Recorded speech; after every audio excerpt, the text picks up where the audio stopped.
Seguimos en vivo en la mañana del Diario Sur, en vivo en la mañana de Buenos Vecinos, también por FM 88.7. 23 grados la temperatura a esta hora, la máxima va a alcanzar los 26 con el cielo despejado. Y ya tengo sentado conmigo a José Luis Santero y a Juan Alberto Maffeis. Ellos el 22 de febrero subieron a la Aconcagua, que es la montaña más alta que hay acá en América. Son 6.962 metros sobre el nivel del mar y están acá sentados con nosotros. ¿Cómo están? Bienvenidos a los dos, gracias por venir. Bueno, ¿qué tal, Nicolás? ¿Cómo estás? Un gusto. Gracias por la invitación. Gracias por venir, José. Bueno. Y también está Juan. ¿Cómo estás, Juan? ¿Qué tal? Buen día, ¿cómo va? Bienvenido, ¿todo bien? Gracias, sí, todo bien. Bueno, ustedes subieron a la Aconcagua, hicieron cumbre el 22 de febrero. ¿Quién quiere empezar contándome un poco cómo fue Yo te la aclaro historia? una sola cosa. Él llegó a la cumbre de Aconcagua, yo el 22 de febrero hice un intento y a la mitad de camino me volví. Lo acompañé hasta donde pude, pero bueno, él sí logró hacer el 22 la cumbre, correcto. Bueno, contame vos entonces, Sí. José, ¿cómo fue toda la experiencia? Bueno, te cuento, Nicolás. Nosotros iniciamos el 10 de febrero en el Parque Aconcagua, en lo que es Orcones se le llama, la base de la Aconcagua, con Santiago Medina, el guía líder de la expedición, Bien. Juan y yo, los tres. Bien. Hicimos 2 noches en Confluencia, que es el primer campamento, que son 3.400 metros de altura, y luego ascendimos a Plaza de Mulas, 6 noches a 4.300 metros de altura. La verdad que los trekking a esos 2 primeros campamentos fue algo complejo, porque bueno, la geografía digamos que se te presenta es variada. Al yo no ver, uso un bastón guía con el guía líder, que es un bastón que tiene 1 metro aproximadamente, y en cada empuñadura lo utilizamos como para que él, cuando gira de un lado hacia el otro, me guíe para dónde tengo que ir. Claro. Porque no se habla mucho, cuando hay mucha altura es muy difícil perder energía para hablar, digamos, ¿no? Y luego tuvimos los 3 campamentos de altura, que son Canadá a 5.000 metros, Nido de Cóndores a 5.500 y Cólera a 6.000. Okay. Hasta ahí llegamos para después del intento de cumbre del día 22 que hablabas vos hace un ratito. Claro. Bueno, lo terminaste diciendo vos algo que no había dicho yo, pero que le agrega un plus increíble a la hazaña, que es que vos no ves. O sea, vos sos ciego. Yo soy ciego hace ya 14 años. Tengo una enfermedad que se llama retinosis pigmentaria en la retina, que lo que fue haciendo es sacándome el campo visual y la nitidez de la visión hasta dejarme ciego, ¿no? Ya te digo, hace 14 años atrás. Claro. Y bueno, la verdad es que la expedición que hicimos, no sabíamos en realidad que íbamos a ser el primer ciego en poder llegar a la cumbre de la Aconcagua. Pero bueno, eso materializó. Eso te iba a preguntar entonces. Vos no sabías que eras la primera persona ciega que llegaba a hacer cumbre. Y entonces, detrás de eso, ¿qué fue lo que te motivó? ¿Por qué tuviste ganas de hacer semejante cosa? Bueno, en realidad... Perdón. Sí. En realidad, digamos, teníamos el dato con el guía de que no había habido ninguna persona ciega argentina que había llegado a la cumbre de la Aconcagua, sí extranjeros. Y bueno, no es que lo que me motivó fue eso. Nosotros ya veníamos haciendo expediciones años anteriores. De hecho, con Juan nos acompañó también en Vallecito, en el Cordón del Plata, una expedición de 5.400 metros de altura, meses anteriores a hacer el Aconcagua. Sí. Y la verdad es que lo que me motivó a hacerlo es que cuando estás a mí particularmente yo encontré una pasión en la montaña, y cada vez que lo hago, yo perdí a mi mamá en el año 2007 y es como que me acerca más a ella cada vez que asciendo en una expedición. Ese fue el lazo que yo encontré y la fuerza que encontré, la fuerza interior para poder hacerlo, ¿no? Claro. Que quizás otros pueden encontrar otra cosa, cualquier ¿no? otra en cosa, la montaña, sí. Tal cual. Estamos hablando con José Luis Santero, como dicen, es vecino de Lomas de Zamora y como él acaba de explicar, es el primer atleta argentino ciego en subir a la Aconcagua. Juan, contanos un poco, vos lo acompañaste a él. ¿Fuiste vos porque querías ir vos? ¿Cómo fue que terminaste subiendo con él? Es verdad que ahí me decías no hiciste cumbre el 22, pero hiciste prácticamente todo el recorrido con él. ¿Cómo fue que surgió? Correcto. Mi motivación es él. Para mí, José, que lo conozco hace un par de años, es una persona espectacular y además los desafíos que se propone son increíbles.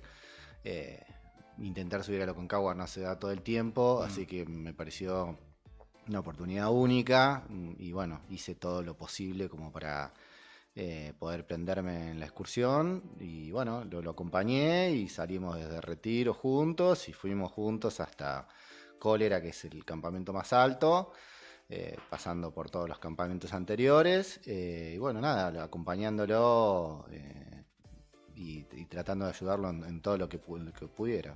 ¿Cómo, o sea, vos decís mi motivación es él?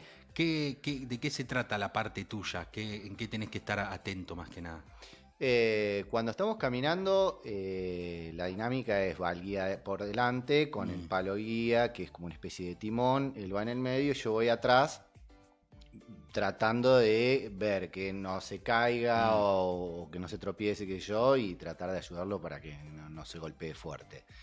Pero la realidad es que la fuerza que tiene José es única y yo voy atrás de él y él es el líder, digamos. Así que nada, es una persona increíble en todo lo que en todo lo que emprende. Aparte él es corredor también, verlo correr, verlo entrenar, a veces tengo la posibilidad de correr con él también, es increíble. Y verlo en la montaña es más increíble todavía, porque obviamente a diferencia de la calle, ahí hay piedras, ahí hay arroyos, ahí hay un montón de cosas que atravesar y no sé, a veces... ¿Qué te pasa por la mente en ese momento? Porque esto dura días, ¿no? Desde que salen hasta que llegan al campamento más alto.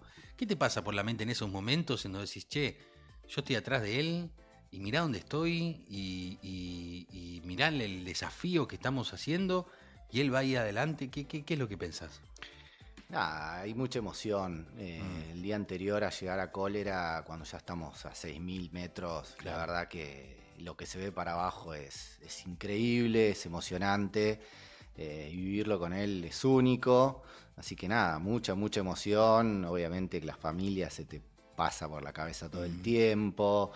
Y nada, la verdad que estar ahí fue único. Lamentablemente no me dio el cuerpo y la cabeza para hacer cumbre y acompañarlo hasta ahí a él. Pero bueno, di todo y bueno, nada, contento porque él llegó y logró ser el primer argentino no vidente. José, ¿qué te pasa con los peligros que se supone que hay detrás de todo eso? ¿Cómo te llevas con eso? ¿Vas asustado? ¿No vas asustado? Bueno, por momentos, a veces el guía me describe un poco cómo son digamos, las caídas abruptas que tiene la montaña. Y sí, obviamente que me dan miedo. Yo tengo que atravesarlos por momentos. Si bien tengo un amigo que hace expediciones con nosotros y me dice que porque yo no veo, tampoco veo el peligro. Claro. Pero en realidad no es tan así, porque muchas veces me atraviesa el miedo. De hecho, el día previo a cumbre, mejor dicho, el día de cumbre, yo sabía positivamente que iba a ser un día muy duro. Estábamos atravesando mucho frío. Juan no lo contó ahora, pero hacía 30 grados bajo cero. Con mitones de pluma y guantes no soportabas el frío en las manos, te ardían los dedos.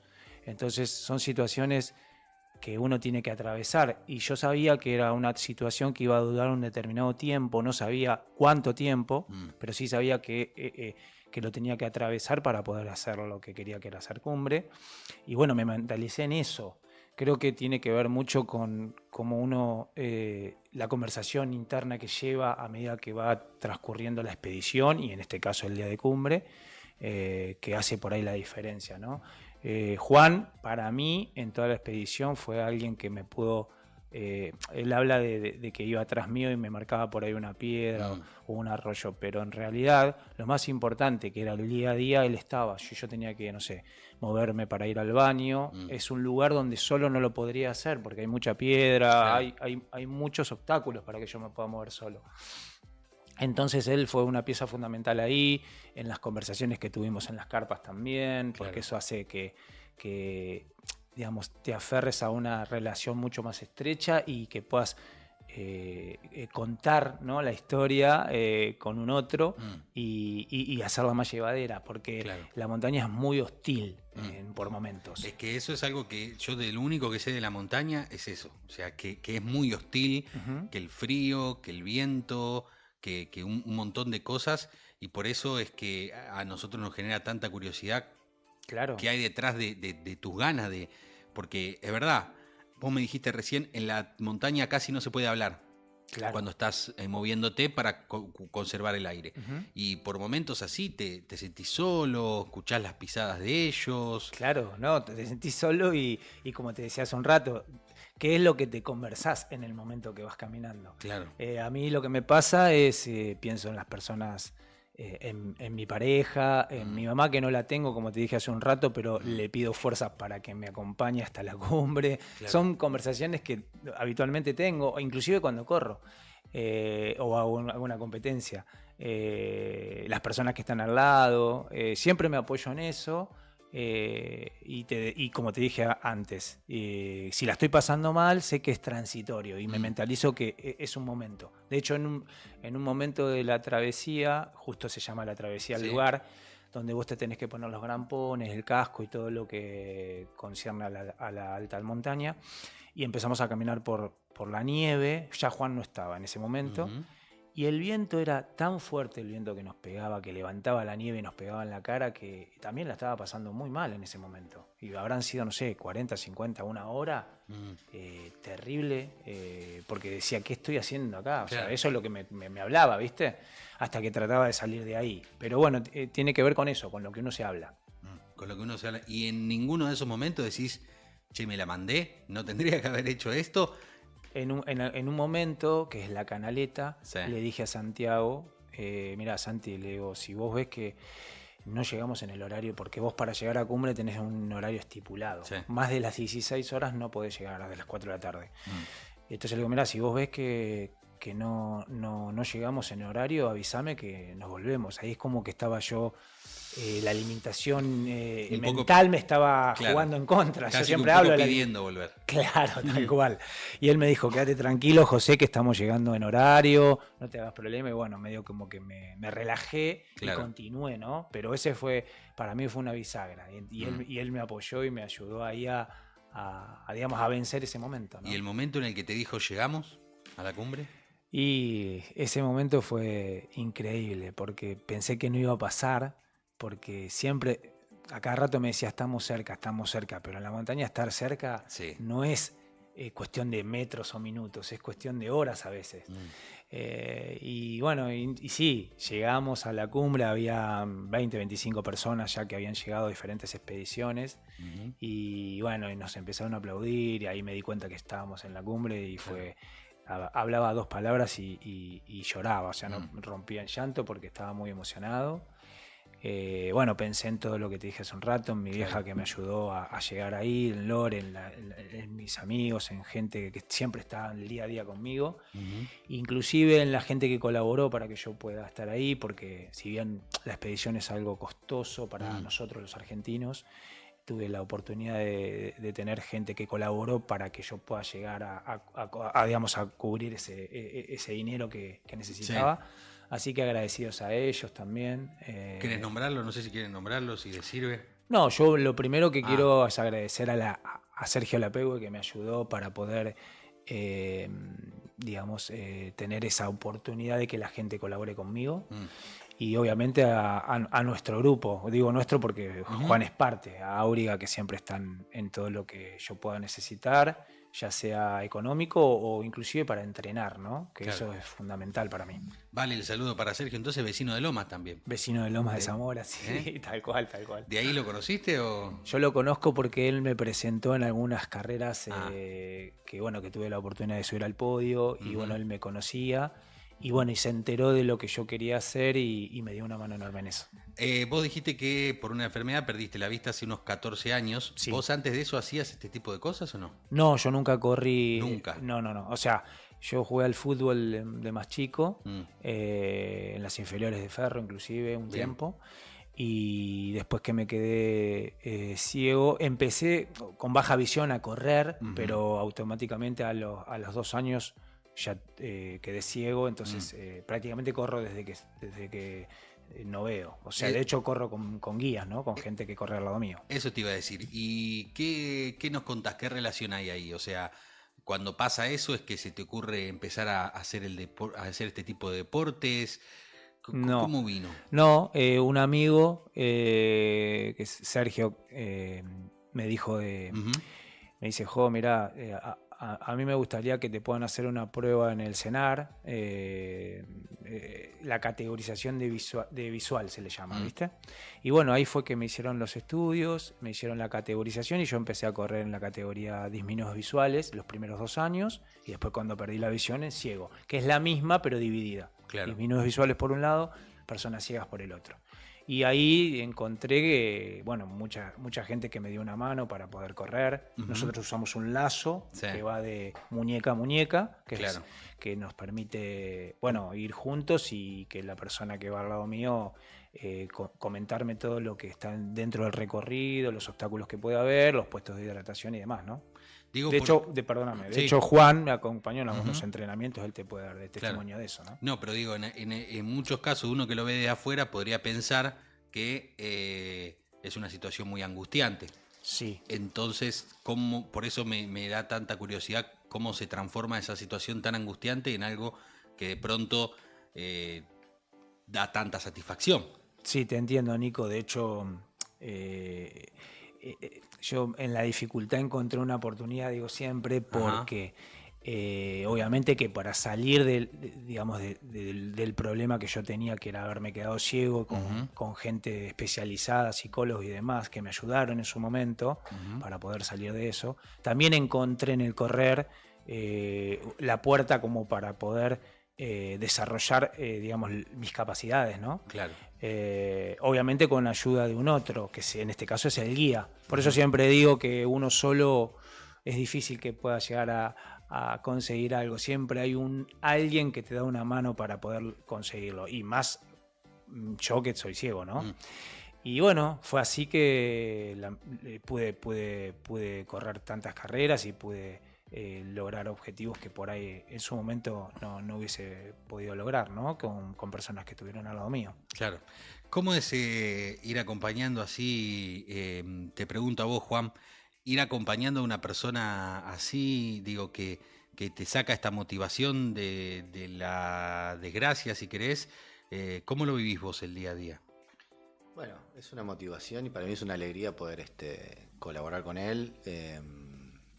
Y por otro lado también es relativamente sencillo acompañarlo. José es una persona que no busca que vos le hagas las cosas, él te pregunta siempre todo el tiempo cómo hago esto, cómo hago lo otro, vos se lo enseñás, él aprende rápido y después lo hace solo.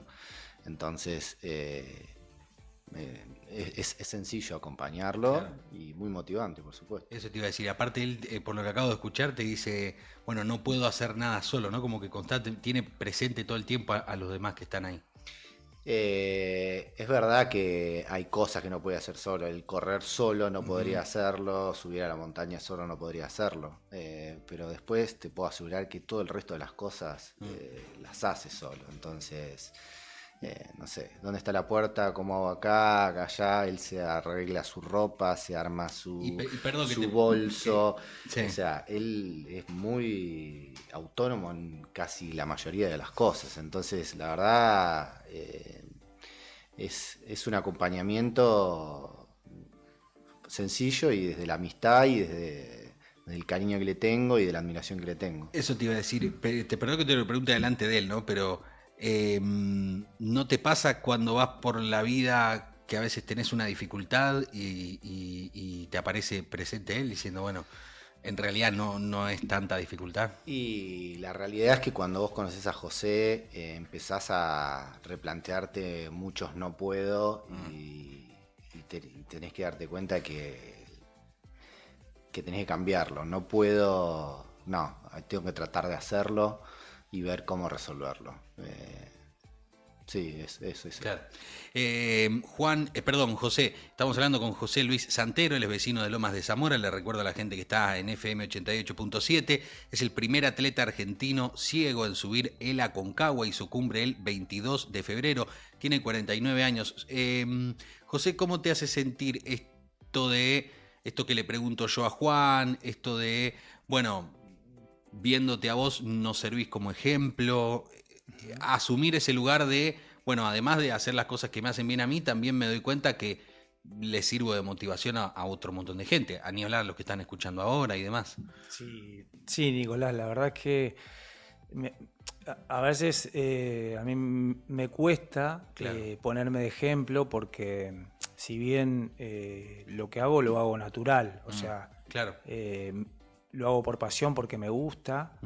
Y obviamente que así el relato como en este caso Juan lo he escuchado más de una oportunidad, no puedo hacerme el sordo, digamos, y no escucharlo. Y creo que está bueno saber de que podés servirle a un otro para si está en algún inconveniente o en algún problema, como motivación, digo, ¿no? Porque creo que todos tenemos problemas, algunos más grandes que otros. Mirá, yo cuando viajé a Londres en el 2012, cuando fui a los Juegos Paralímpicos, los 2 guías que me acompañaban en ese momento me iban diciendo las discapacidades que veían en la Villa Olímpica. Y lo primero que le dije fue que yo me sentía que no tenía nada, porque imagínate que había discapacidades de las que se te pueda llegar a ocurrir, las que vos te puedas imaginar estaban ahí. Entonces me sentí un privilegiado realmente de haber perdido solo la vista. De hecho, a veces me pasa caminando por la calle que subo la Aconcagua, pero por ahí no doy una vuelta a manzana por casa solo, del miedo que me dan las veredas a veces. Pero pienso, digo, la persona con silla de rueda, cómo se mueve por ahí. O sea, yo porque estoy motrizmente bien, pero la persona que por ahí no se puede mover si no es en una silla de rueda, es muy complicado llegar a diferentes lugares. Entonces digo, está bueno esto de servir como motivación a alguien, pero entender también que hay gente que por ahí está peor que yo. Yo siempre pienso eso, que hay gente que está peor que yo. Entonces, frente a eso, bueno, trato de ver lo positivo, el medio vaso vacío, el medio vaso lleno, quiero decir. Claro, eso es lo que te digo, que a veces suena feo, ¿no? Pero te usamos, entre comillas, como ejemplo. Y bueno, y vos decís que a vos te pasa lo mismo, que también te pueden servir otros ejemplos de otros deportistas para ver el vaso medio lleno. Tal cual, es así, sí, comparto totalmente. José Luis, ¿tenés una próxima expedición que ya estés planeando o es muy pronto? No, sí, estamos planeando 2 expediciones grupales, una es el Champaquí en Córdoba, y otra confluencia, confluencia que es el Parque Aconcagua también, pero ya para el 2027. Eso es en cuanto a grupal. En cuanto a mi persona, quizás ir al Plata, que fue una expedición que fue trunca porque no pudimos hacer el Plata por el clima. Entonces nos gustaría... ¿Qué es el Plata? Perdón. Sí, decirle, Juan. Es el cerro más alto del Cordón del Plata en Mendoza, tiene 6.000 metros y tiene una dificultad importante. Sí. Claro. No sé si tenés redes donde la gente te siga y demás para ir enterándose de esas cosas o no. Sí, decime, a ver. Mi Instagram es Jojo Atleta. Dame un segundo que lo busco, así lo podemos ver en pantalla. Sí, cómo no. Jojo Atleta. A ver, Lu, decime si lo ves y vos decime... Juan, si es ¿no? Es ese, correcto, sí. Perfecto. Ahí pueden seguir todo lo que hicimos en el Aconcagua y bueno, obviamente los mensajes bienvenidos son. A los dos muchas gracias por venir. José, te agradezco mucho por haber venido hasta acá y ya te estamos siguiendo, así que vamos a ir siguiendo todos los pasos de lo que vayas haciendo. Bueno, Nico, muchas gracias a vos, a toda la producción y bueno, encantado de haber compartido la historia con ustedes. Gracias. Gracias. Muchas gracias. Pasaron entonces José Luis Santero, vecino de Lomas, primer atleta argentino ciego en subir el Aconcagua, y también Juan Mafeis, que estuvo acompañándolo y lo acompaña también en las demás expediciones. Poneme en pantalla una vez más por si quieren seguir toda esta travesía. Jojo Atleta, ¿sí? Para los que están escuchando, @Jojo Atleta, @Jojo Atleta, así como suena, las 2 veces con J. Vamos a una pausa y seguimos hasta las 12 con más de Buenos Vecinos.